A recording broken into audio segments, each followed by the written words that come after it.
Hello friends, ये मेरे साथ आपकी नेक्स्ट क्लास है एंड इस क्लास में हम नया टॉपिक स्टार्ट करेंगे जिसका नाम है रिप्रोडक्टिव सिस्टम। इससे पहले हमने जितने भी चैप्टर्स आपके सामने कवर किए हैं, those chapters and along with this chapter, these all chapters are a very important part from the 10th standard and ये chapters are surely going to come in your board exams. So please remember this thing in your mind and prepare yourself best. तो we'll be starting up with the reproductive system. मैंने आपके लिए यहाँ पे की definition लिख रखी है कि अगर किसी भी बंदे के दिमाग में या किसी भी इंसान के दिमाग में एक रिप्रोडक्टिव सिस्टम या फिर रिप्रोडक्शन वाला वर्ड दिमाग में आता है तो उसके दिमाग में एक वर्ड जो सिंपल डिफाइन लैंग्वेज होती है उसके माइंड में, वो क्या होती है, वो ये रही। उसके दिमाग में आता है कि रिप्रोडक्शन इज़ अ की फैक्टर या फिर की point of continuation of life, ठीक है, या फिर कंटिन्यूएंस ऑफ लाइफ। इसका मतलब क्या है कि जब एक इंसान अपनी लाइफ को कंटिन्यू करना चाहता है फॉर अ लॉन्ग ड्यूरेशन, या फिर एक मैं उस लाइफ ना बोलूँ तो मैं ये बोलूँ कि अपनी पीढ़ी को जब वो आगे चलाना चाहता है, देन उसका एक प्रोसेस होता है पीढ़ी को आगे चलाने का, वो प्रोसेस होता है रिप्रोडक्शन, ठीक है, जिसमें एक इंसान जन्म देता है एक नए जीव को। In English if I define you, तो रिप्रोडक्शन इज अ मैनर और अ process in which a person produces itself, ठीक है, या फिर प्रोड्यूसेस इटसेल्फ और कंटिन्यू इट्स हेरिडिटरी, ठीक है, दो चीज़ें हो सकती हैं डेफिनेशन में। तो produces itself in order to make a new individual, ठीक है। I repeat myself, reproduction is a process in which a person produces reproduces itself to make a new individual, ठीक है।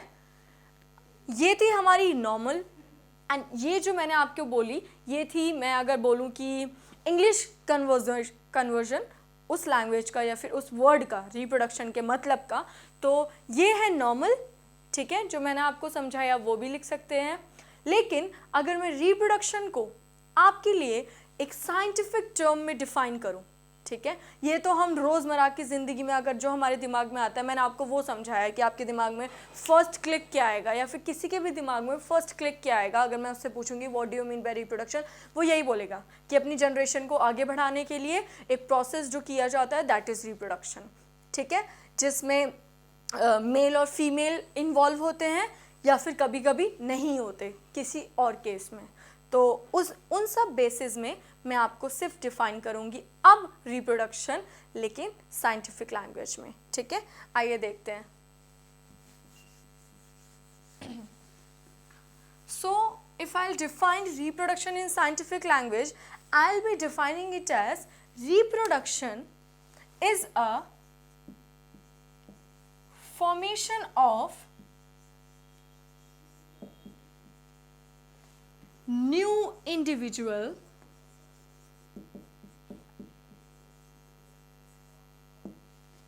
by sexual or asexual method, ठीक है, and what we are defining reproduction.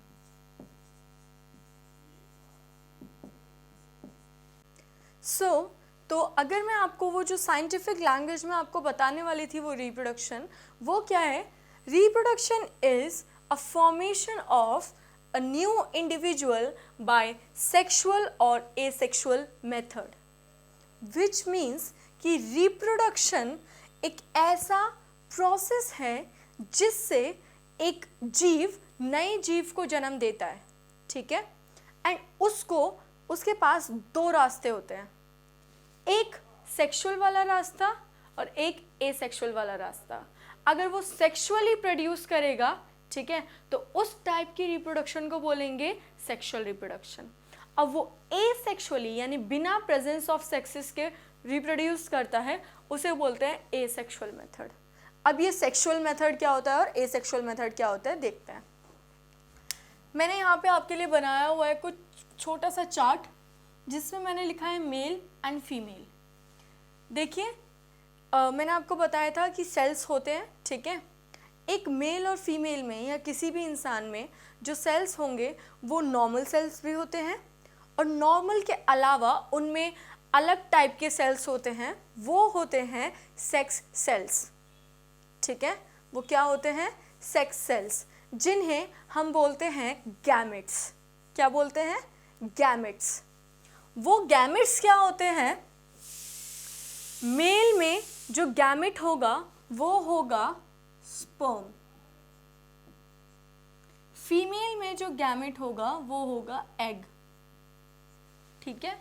ये कुछ नहीं है बल्कि sales हैं, सेक्स सेल्स जिन्हें बोलते हैं।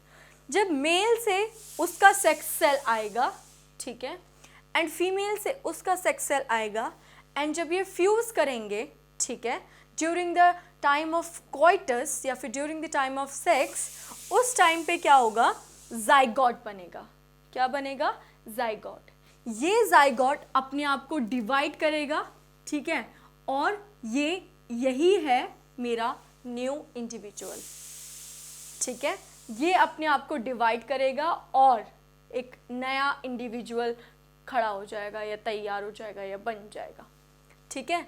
तो मुझे ये चीज़ दिमाग में आ गई। If I am talking about sexual, तो सेक्सुअल में दोनों के मेल का प्रेजेंस भी ज़रूरी है, फीमेल का प्रेजेंस भी ज़रूरी है, क्योंकि एक जाइगोट या फिर न्यू इंडिविजुअल तभी बनेगा सेक्सुअल रिप्रोडक्शन में जब मेल से आएगा स्पर्म और फीमेल से आएगा एग, ठीक है। And these two things, sperm और एग, क्या है? These are known as gametes in the scientific language, ठीक है। अब ए मीन्स, जहां भी मैं ए लगा दूं उसका मतलब होता है नो, ठीक है, not present. And sexual means the method in which sexes are not present, ठीक है, जिसमें सिर्फ एक इंडिविजुअल की, एक पेरेंट की ज़रूरत होती है। मुझे वहाँ ज़रूरत नहीं है मेल या फीमेल की अलग से, नो, सिर्फ एक पेरेंट। मान लो if this is a plant, ठीक है, और दिस इज़ प्लांट ही मानते हैं, एंड ये अपना जब एक हिस्सा ज़मीन पे गिरा देगा, मान लो ये रहा, और ये हिस्सा पानी पड़ते ही, और जब जो भी चीज़ें एक प्लांट को बड़े होने के लिए चाहिए होती है, अगर वो इस हिस्से को, नीचे गिरे हुए हिस्से को मिल जाती हैं और ये अपने आप को एक नया प्लांट बना लेता है इसकी तरह, तो ये होगा मेरा पेरेंट प्लांट एंड ये होगा मेरा न्यू इंडिविजुअल। तो यहाँ पे आप देख रहे हैं ना कि यहाँ पे एक जनरेशन दूसरी जनरेशन को जन्म दे रही है, लेकिन यहाँ पे इसने किसी के साथ फ्यूजन नहीं किया। इसे ज़रूरत नहीं है किसी फीमेल के एग की, या इसने अपना स्पर्म रिलीज नहीं किया, ठीक है। Here no gametes are involved, here no sex cells are involved, ठीक है। Here only the part of an individual या फिर the part of a parent is being involved in order to produce a new individual. So I'll conclude myself here कि reproduction is nothing but the formation of new individual by sexual method. Sexual means जिसमें mail और female दोनों का ज़रूरी होती है, दोनों के गैमेट्स आवश्यक होते हैं। एंड asexual method, ठीक है, उसके पास दो चांसेस होते हैं अपने आप को रिप्रोड्यूस कराने के, सेक्सुअल और एसेक्सुअल। तो एसेक्सुअल मेथड जिसमें नॉट इन्वॉल्वमेंट होती है किसकी, मेल और फीमेल की, और इन्वॉल्वमेंट होती है सिंगल पेरेंट की, ठीक है, and no gametes are involved. Are you clear now? ये तो बात हुई चलो रिप्रोडक्शन की। रिप्रोडक्टिव सिस्टम क्या होगा? मैं जब से ये वीडियो स्टार्ट करी है मैं तब से आपको बताती आ रही हूँ कि अगर किसी वर्ड के पीछे सिस्टम लग जाता है उसका सिंपल मतलब होता है कि वहाँ एक ऑर्गन काम नहीं करेगा, वहाँ 3-4 ऑर्गन मिलकर इकट्ठे ग्रुप में काम करते हैं in order to do one particular function. तो रिप्रोडक्टिव सिस्टम में बहुत सारे ऑर्गन्स जब झुंड में काम करेंगे, ग्रुप में काम करेंगे, कमिटी में काम करेंगे, in order to produce an individual, that system या फिर that whole process of group of organs is known as reproductive system, ठीक है। आइए देखते हैं रिप्रोडक्टिव सिस्टम में क्या क्या चीज़ें मोर इन्वॉल्व होती हैं। सो अब हम स्टार्ट करेंगे reproduction in reproductive system in humans. मतलब तो सबसे पहले ह्यूमंस में हम मेल्स की बात करते हैं, यानी कि रिप्रोडक्टिव सिस्टम इन मेल्स या फिर रिप्रोडक्टिव ऑर्गन्स इन मेल, ठीक है। तो मैं बात करूं रिप्रोडक्टिव ऑर्गन्स की,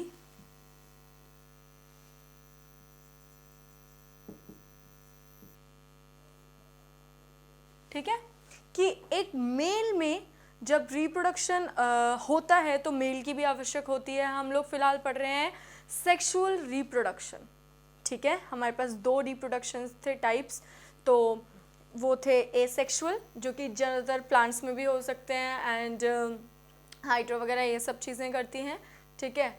और अब हम बात कर रहे हैं सेक्सुअल रिप्रोडक्शन की जो ह्यूमंस में टेक प्लेस करता है। तो we are studying the reproduction in humans, ठीक है। तो सबसे पहले हम कर रहे हैं reproductive organs are involve in males, and फिर हम करेंगे reproductive organs involve in females, and जब इन दोनों के ऑर्गन्स इनको हेल्प करते हैं गैमेट्स बनाने में, तो और जब ये कॉइटस करते हैं या फिर सेक्स करते हैं या फिर अपने आप को मिंगल करते हैं उस समय फिर जाइगोट फॉर्मेशन होती है। तो ये सारी चीज़ें आज हम पढ़ेंगे, ठीक है। तो फिलहाल जो मैं बताऊंगी आपको रिप्रोडक्टिव ऑर्गन्स इन मेल्स, ठीक है। सबसे पहले मेरे सामने है टेस्टिस, ठीक है। टेस्टिस क्या होता है? इसे गोनाड बोलते हैं, गोनाड्स, ठीक है। मेल में अलग गोनाड होगा एंड फीमेल में अलग। कि what do you mean by gonad?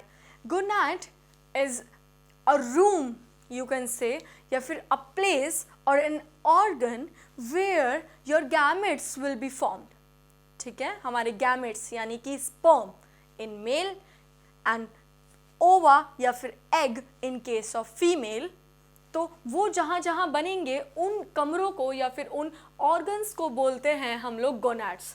तो मेल के लिए जो गोनाड होगा वो होगा टेस्टिस। ये एक नहीं, ये पेयर में होते हैं, ठीक है। So I be saying it a pair of testis, ठीक है, जिसे बोलते हैं गोनाड। सबसे पहला ऑर्गन ये इन्वॉल्व होता है। क्यों? क्योंकि यहाँ पे जब तक मेरे स्पर्म्स प्रोड्यूस नहीं होंगे, ठीक है, तब तक मैं आगे उसे कैसे कैरी फॉरवर्ड करूँगी एंड कैसे वो फीमेल तक पहुँचेगा, ठीक है, फ्यूज़ कैसे होगा। तो सबसे पहले एक रूम हमने प्रिपेयर किया जहाँ पे टेस्टिस, वो जो रूम है उसका नाम है टेस्टिस, एंड जहाँ पे क्या प्रोड्यूस होने वाला है?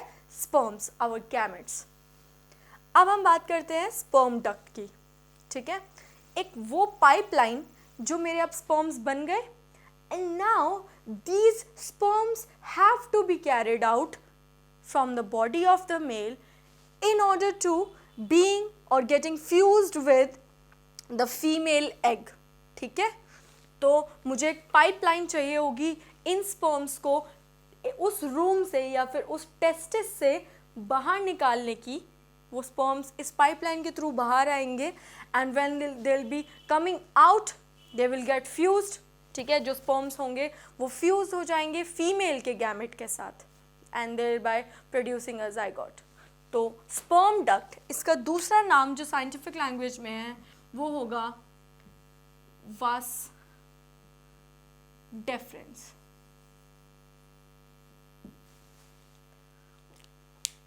ठीक है। One more E will come here, vas deferens. अब ये जो वास डिफरेंस है मैंने आपको इसका फंक्शन बता दिया। It helps to carry the sperms from the testis to the outside of the male body, ठीक है। थर्ड आते हैं हमारे एक्सेसरी ग्लैंड्स। एक्सेसरी ग्लैंड्स क्या होते हैं? एक्सेसरी ग्लैंड्स जैसे कि the supportive glands, I should say the supportive glands, जैसे कि किसी भी चीज़ को मॉडिफाई करने के लिए we are providing the accessories to that part या फिर to the accessories to that organ या फिर समथिंग। तो सेम तरीके से एक्सेसरी ग्लैंड्स होंगे जो सपोर्ट करेंगे रिप्रोडक्शन के मेथड को, ठीक है, and travelling of the sperms from the testis to the penis, ठीक है। तो एक्सेसरी ग्लैंड्स मेरे हेल्पिंग ग्लैंड्स में बोलूँगी। तो अगर मैं बोलूँ इन्हें तो इनका दूसरा नाम मैं देना चाहूँगी हेल्पिंग ग्लैंड्स, ठीक है। ये 3 प्रकार के होते हैं। मैं यहीं पे आपके लिए बना देती हूँ, दीज आर ऑफ 3 टाइप्स, ठीक है। पहला होगा, ऐसे याद कीजिए, SPC, SPC याद करिए, and S for seminal vesicle, फिर P for prostate gland, C for, या फिर आप SPC नहीं, आप SPB लिखिए, जो ज़्यादातर बुक्स में लिखा जाता है वो बल्बो यूरेथ्रल होता है, तो bulbo urethral gland, these all are nothing but glands, ठीक है। एंड इस बल्बो यूरेथ्रल ग्लैंड का एक और नाम है कूपर्स ग्लैंड। तो मेरे हेल्पिंग जो ग्लैंड्स हैं वो 3 हैं, SPB, ठीक है। S फॉर सेमिनल वेसिकल, ठीक है, एंड फिर आता है हमारा P for prostate gland, and third हमारा आता है B, bulbo urethral gland. These 3 are the helping glands. And ये जो बल्बो यूरेथ्रल ग्लैंड है, ज़्यादातर बुक्स में बल्बो यूरेथ्रल दिया होता है, but if in case it's given C, which means Cooper's gland, ठीक है। कूपर्स ग्लैंड इसका दूसरा नाम है। अब हम आते हैं 4th reproductive organ in male, वो है पेनिस। पेनिस, पैनिस, जो भी आप बोलते हैं अपने लैंग्वेज में वो होता है, लेकिन नॉर्मली जो मैं प्रोनाउंस करती हूँ वो होता है पेनिस, ठीक है। तो penis is an organ in male which helps to eject out the sperms, ठीक है, which helps to eject out the sperms. And urethra is basically, it is inside the penis and does the same process, if it does the same function which a penis does. So urethra and penis are interconnected because urethra lies inside the penis, okay. सो हमने पढ़ लिए testis, sperm duct, accessory glands, penis and urethra. These 2 are doing the work in a coordination, ठीक है। अब हम एक एक करके मोर डिस्क्रिप्शन पढ़ते हैं कि कैसे स्पर्म बना, कहाँ बना, जिस रूम में बना, कैसे फिर जाएगा, and I for explaining that I will B drawing a diagram and will be going ahead, ठीक है। तो let me rub this and will be moving forward. So friends, this is the diagram for the testis, ठीक है। लेकिन before going to the diagram and for this explanation, before the explanation, I would like to tell you some points. पहला point कि ये जो testis है, ठीक है, ये था वो रूम जिसके अंदर मेरे स्पर्म्स बनने वाले थे, ठीक है। लेकिन जैसे कि रूम एक घर के अंदर होता है, ठीक है, if I will imagine a house and inside that protective house one room is there, ठीक है। तो सेम केस होता है मेरा टेस्टिस के साथ। This is the longitudinal section, ठीक है, बिकॉज ये ऐसे करके हम लोगों ने ऐसे करके काटा है and now we are showing this. तो इसमें हमने क्या दिखाया है आपको कि जो लॉन्गिट्यूडनल सेक्शन है, इसमें ये जो बाहर ग्रीन कलर की लेयर है, ये है वो प्रोटेक्टिव कमरा, ठीक है। तो this room is known as scrotum, ठीक है। इन केस ऑफ टेस्टिस, ये टेस्टिस को एक कवरिंग प्रोवाइड करता है, इसी के अंदर दोनों के दोनों पेयर होते हैं, क्या नाम है, टेस्टिस के 2 टेस्टिस होते हैं स्क्रॉटल बैग के अंदर। तो इसका एक नाम हुआ स्क्रॉटम, या फिर हम बोल सकते हैं स्क्रॉटल बैग, ठीक है, जिसके अंदर हमारे टेस्टिस हैं एंड टेस्टिस के अंदर हमारे स्पर्म्स बनने वाले हैं, ठीक है। नाउ बिफोर जब एक बच्चा मैच्योर नहीं होता या फिर बिफोर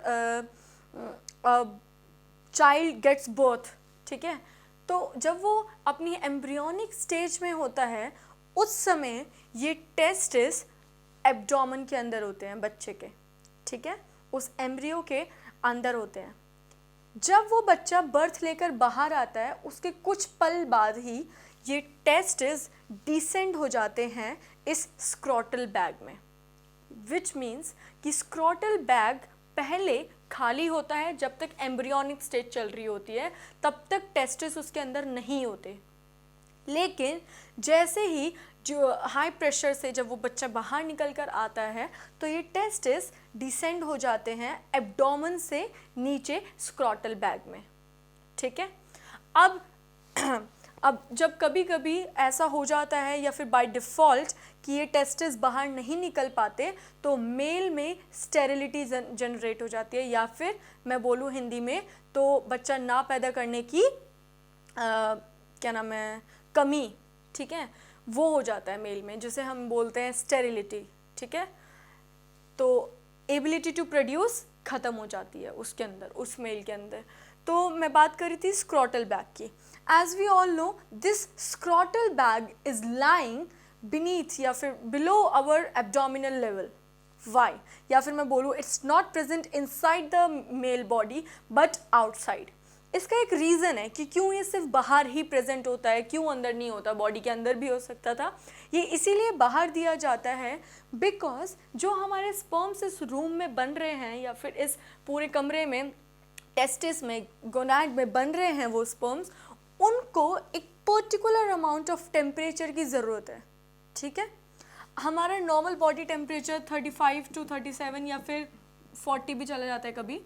ठीक है, मैं अगर मानूँ 37, तो जो स्पर्म्स को बनते समय मैच्योरेशन, जब वो मैच्योर होते हैं, जो टेम्परेचर स्पर्म्स को चाहिए होता है मैच्योर होने के लिए, वो चाहिए होगा इस टेम्परेचर से, नॉर्मल बॉडी टेम्परेचर से थोड़ा सा 2 या 3 डिग्री कम।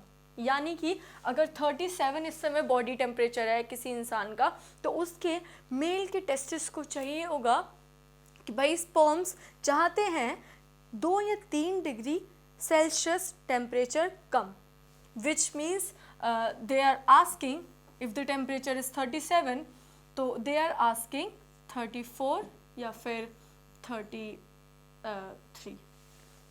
ठीक है, तो for the maturation of sperms the temperature needed will be this, which means 2 to 3 degree lesser than the body temperature.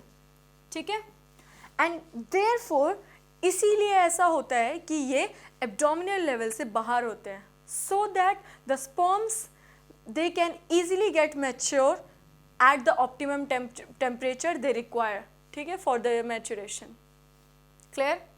अब हम आगे बढ़ते हैं कि भाई हमने बात कर ली स्क्रॉटल बैग की, हमने इसकी लोकेशन बात कर ली कि टेस्टिस इसके अंदर होते हैं and where this scrotal bag is located down below our abdomen.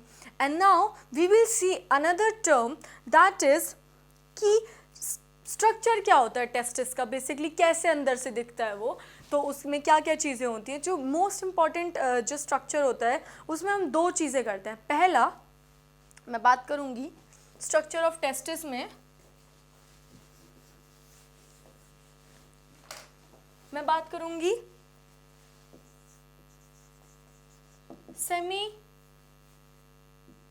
Seminiferous tubule. ठीक है, दूसरा इंटरस्टिशियल सेल्स। ठीक है, 2 चीज़ें हैं टेस्टिस के अंदर जो मैं आपको अभी बताऊंगी, जब ये डायग्राम हम अभी पढ़ेंगे 2 चीज़ें उसमें हम पाएंगे। पहला सेमिनिफेरस ट्यूब्यूल और दूसरा इंटरस्टिशियल सेल्स या फिर लीडिग सेल्स। ठीक है, तो आप लीडिग वर्ड याद रखिएगा और इंटरस्टिशियल सेल्स। अब बेसिकली 11th या 12th स्टैंडर्ड में जब आप हाई लैंग्वेज में पढ़ेंगे ये रिप्रोडक्टिव सिस्टम, तो टेस्टिस के अंदर जो पार्ट्स भी पढ़ेंगे वो भी आप डिटेल्ड पढ़ेंगे। अब जो 10th स्टैंडर्ड या 9th स्टैंडर्ड में, वैसे तो जनरली 9th स्टैंडर्ड में नहीं है लेकिन थोड़ा बहुत पार्ट दिया होता है बस, और लेकिन जो 10th स्टैंडर्ड में दिया हुआ है वो मैं उतना ही करवाऊँगी आपको, ताकि जब आप 11th स्टैंडर्ड में चाहें तो आपका बेस ऑलरेडी क्लियर रहे। ठीक है, तो सेमिनिफेरस ट्यूब्यूल क्या होते हैं, ये कॉन्वोलेटेड यानी हाईली कॉइल्ड ट्यूब्यूल्स होते हैं टेस्टिस के अंदर, ये वाले जो हैं, एंड इन्हीं के अंदर, ठीक है, इन्हीं के अंदर बन रहे हैं आपके स्पर्म्स या फिर गैमेट्स, ठीक है। इंटरस्टिशियल सेल्स क्या होते हैं? दीज सेल्स बेसिकली ये क्या होते हैं? आर द पैकिंग टिश्यूज, ठीक है, मैं बात करूं तो are the packing tissues and these cells are known as leading cells. इनका काम क्या है? ठीक है, इनका काम है मेल के अंदर एक हार्मोन निकालना जिसे बोलते हैं मेल हार्मोन, और उस मेल हार्मोन का नाम क्या है? टेस्टोस्टेरॉन, ठीक है। सो उसका नाम क्या होगा? टेस्टोस्टेरॉन, हार्मोन का नाम। And this hormone is the male hormone, and this hormone will be providing all the male characters या फिर द मेल एक्सप्रेशंस या फिर the male abilities inside a human male, ठीक है। तो due to this testosterone the male characters are present in the males, and if this testosterone lacks, ठीक है, if this level of testosterone falls then occurs a problem, ठीक है, जिसमें feminine characters start हो जाते हैं and male becomes either sterile or more other problems generate. He do not show perfectly the characters which actually the normal males show, ठीक है। तो interstitial cells का काम ये है, and these are also found inside this tubule, seminiferous tubules के अंदर ही कहीं पाए जाते हैं। And seminiferous tubules are the place या फिर द पाइपलाइंस या फिर the convoluted structure in which the sperms are going to be produced, ठीक है। अब आ जाते हैं हम अपने डायग्राम पे। ये जो ग्रीन कलर की मैंने आउटलाइनिंग बनाई है, this is nothing but the scrotal bag, जिसके अंदर हमारे ये ब्लैक कलर का जो मैंने स्ट्रक्चर बनाया है, not actually the bean shaped but थोड़ा ओवल शेप के होते हैं ये, ठीक है। The our testis, male testis are oval shaped, तो ये ओवल सी शेप का होता है। इसके अंदर ये जो मैंने कॉन्व्यूलेटेड स्ट्रक्चर बनाए हैं ये हैं सेमिनिफेरस ट्यूब्यूल, यही हमारे क्या बनेंगे? स्पर्म्स बनेंगे, ठीक है। अब ये रहा मेरा टेस्टिस, स्क्रॉटल बैग, आप ये देख रहे हैं ये दोनों ब्लू और रेड, ये कुछ नहीं है, ये है हमारी ब्लड वेसल जो कि प्रोवाइड कर रही है ब्लड हमारे टेस्टिस को, क्योंकि मैंने आपको बताया था हर फंक्शन के लिए या हर सेल के लिए दुनिया में कुछ भी चीज़ अगर कहीं भी है हमारी बॉडी में तो उसको ऑक्सीजन की ज़रूरत होगी, खाने की ज़रूरत होगी, हर चीज़ की ज़रूरत होगी, और ये सब चीज़ें किससे पहुंचती हैं? ब्लड से। तो blood vessel supply is must, ठीक है। अब यहाँ पे आप एक स्ट्रक्चर देख लिया कि भाई ये रे मेरे सेमिनिफेरस ट्यूब्यूल यहाँ बन गया। अब वो सेमिनिफेरस ट्यूब्यूल यहाँ जाएगा, मतलब ये जो स्पर्म्स हैं हमारे बेसिकली जो बन रहे हैं ये ऊपर जाएंगे, और एक ये कॉन्व्यूलेटेड सा स्ट्रक्चर दिख रहा है आपको, ये highly convoluted structure, this is epididymis, epididymis here, EPIDIDYMIS, epididymis. Please don't just confuse with the spelling, ठीक है, थोड़ा बच्चा कंफ्यूज हो जाता है। एंड ये वो पोर्शन है अभी जब मेरे स्पर्म्स बने यहाँ आके बैठे, ठीक है, एंड यहाँ आके वो परमानेंटली नहीं बैठेंगे, for a small period of time, या फिर मैं बोलूँ for the temporary period of time हमारे स्पर्म्स यहाँ के बैठते हैं दो रीजंस के लिए। एक मैच्योरेशन के लिए, ताकि वो मैच्योर हो जाए इस फेज़ में जब तक वो यहाँ बैठेंगे। दूसरा मोटाइल, मोटाइल मीन्स ताकि उनमें मूवमेंट करने की शक्ति आए, ठीक है। नॉर्मल जो स्पर्म स्ट्रक्चर जो दिया होता है वो ये होता है ना, अगर आपने कभी देखा होगा तो ये, ठीक है। तो ये जो इसकी मैं आपकी ये हम बाद में अच्छे से पढ़ेंगे क्या है स्ट्रक्चर, और नॉर्मल बना दिया मैंने। तो ये जो इसका पीछे टेल बनाई है मैंने, ये टेल क्यों है, या फिर मैं बोलूँ इस टेल का क्या फंक्शन है? तो इस टेल का फंक्शन है कि भाई स्पर्म को लॉन्ग डिस्टेंस तक जाना है। अब देखिए एक चीज़ इससे पहले समझिए, हमने स्पर्म्स बना लिए, मैंने आपके सामने पहले जो डायग्राम बनाया था कि एक तरफ से मेल का गैमेट आ रहा है, दूसरी तरफ से फीमेल का आ रहा है। एक चीज़ याद रखिए, ऐसा नहीं होता कि स्पर्म जैसे बाहर निकले, फीमेल ने अपना एग बाहर निकाल दिया, कहीं बाहर आके वो फ्यूज़ हो रहा है, नहीं, ठीक है। Egg is egoistic in nature and therefore it sits inside the female body, ठीक है, फीमेल रिप्रोडक्टिव पार्ट वो वहीं बैठा रहता है and it waits for the arrival of sperm. वो स्पर्म का वहीं बैठ के वेट करता है ताकि स्पर्म आए और मुझसे आगे फ्यूज़ करे एंड तब जाके जाइगोट बने। ठीक है, क्यों? क्योंकि वो जो जाइगोट बनेगा उसका जो पालन पोषण होगा वो कहीं बाहर के एनवायरनमेंट में नहीं होगा, वो माँ के या फिर मदर के वूम में होता है। ठीक है, तो मदर का वूम, अब ऐसा तो नहीं है कि भाई पहले जाइगोट बन जाएगा, वो जाइगोट मदर के वूम के अंदर आएगा कहीं बाहर से, नहीं। देयरफॉर जो हमारा एग है वो ऑलरेडी वहीं बैठा रहता है रिप्रोडक्टिव पार्ट में। जब स्पर्म बाहर से आएगा, ठीक है, तो देखिए मेल की बॉडी से स्पर्म को ट्रैवल करना पड़ता है फीमेल की बॉडी तक। ठीक है, एंड फीमेल की बॉडी में जब वो आएगा वो स्पर्म के एग के साथ फ्यूज़ कर लेगा एंड जाइगोट बनाएगा। अब वो जाइगोट वहीं आके जो मदर का वूम्ब है वहाँ आके अपने आप को अटैच कर लेगा दीवार में और बढ़ाएगा अपनी और डिवाइड करेगा, फर्दर एक बेबी बन जाएगा एंड देन पार्चुरेशन। ठीक है, तो मैं बस इतना बता रही हूँ आपको कि मेल के स्पर्म को एक बहुत इंपॉर्टेंट रिस्पॉन्सिबिलिटी होती है that it has to travel a long distance to the female reproductive part. ठीक है, and therefore it needed a lashy movement, या फिर मैं बोलूँ a motile, motile means movement, a motile functionality inside it, ताकि वो मूव कर पाए जल्दी जल्दी और वो चल पाए बहुत दूर तक। ठीक है, एंड उसमें वो जो शक्ति आती है मोटाइलेशन की या फिर मोटाइल बनने की, वो एपिडिडाइमस में जिस समय वो मैच्योर हो रहा होता है वो तब आती है। एपिडिडाइमस का फंक्शन समझ आया? Temporary storage of the sperms takes place here and yes, of course it provides maturity and the motility to the sperms.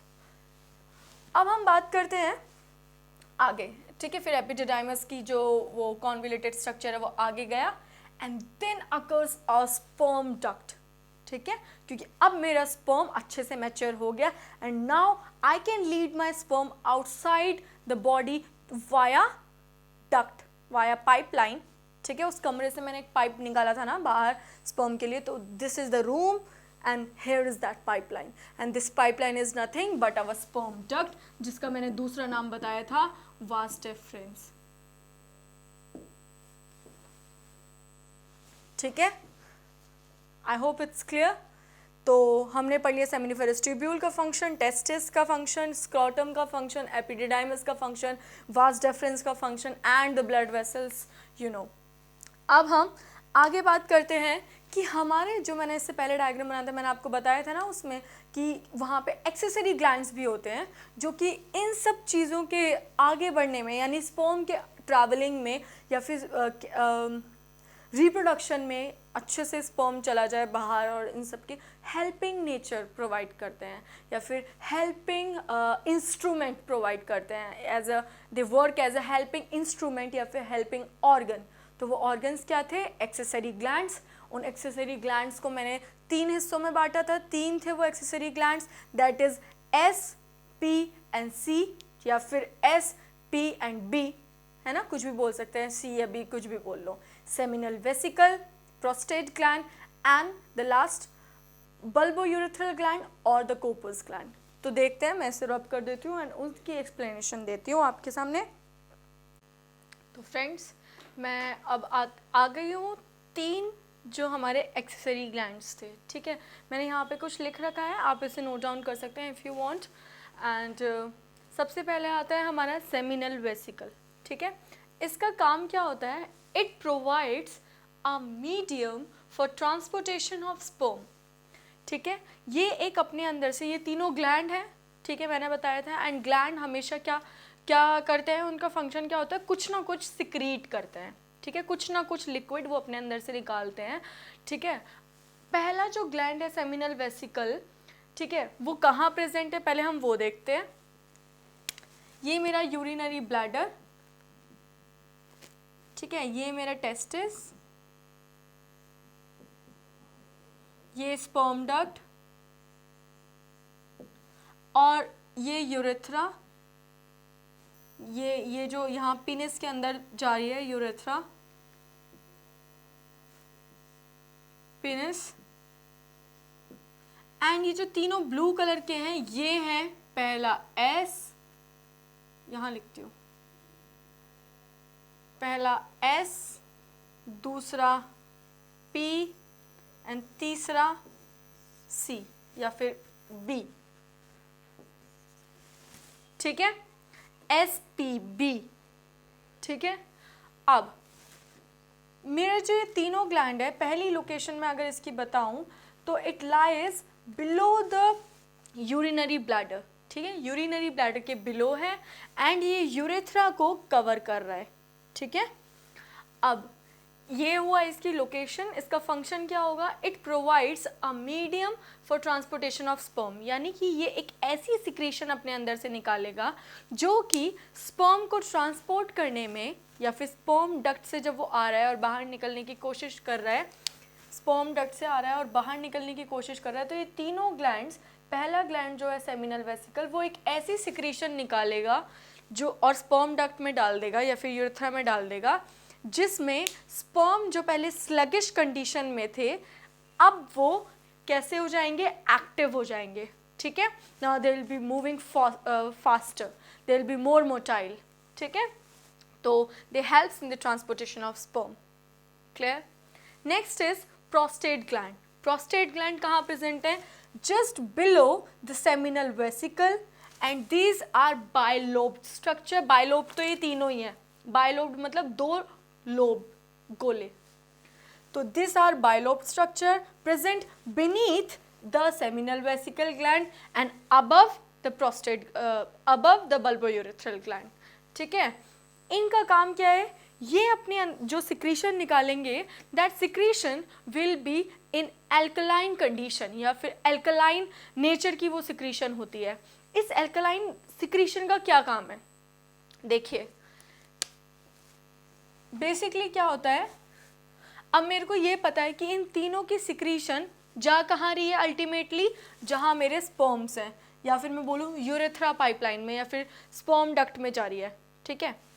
तो इन तीनों की सिक्रीशन, ठीक है, सिक्रीशन 1, सिक्रीशन 2, सिक्रीशन 3, तीनों की तीनों जारी हैं सिक्रीशन 4 के साथ मिलने में या फिर फोर्थ एजेंट के साथ मिलने में। तो फोर्थ एजेंट है स्पर्म, उनके साथ ये तीनों की सिक्रीशन आके मिल जाएगी, ठीक है। और जब स्पर्म बाहर निकलेगा तो ये तीन सिक्रीशन भी उसके साथ निकलेंगी, और ये जब 3 और ये चौथा एजेंट मिल जाता है, ये बनाता है सीमेन, ठीक है। ये क्या बनाता है, आपका सीमेन बनाता है। अब देखिए एक और बात मैं आपको यहाँ पे बताऊंगी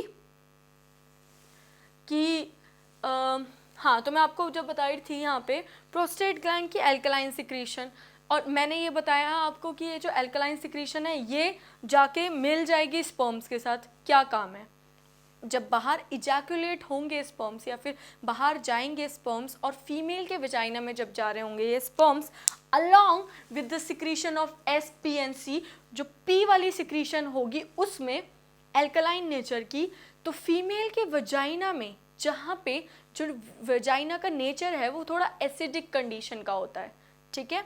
एंड अगर स्पर्म्स वहाँ तक पहुँचे तो वो क्या हो जाएंगे, डेड हो जाएंगे अगर वो एसिडिक कंडीशन में पहुँच गए।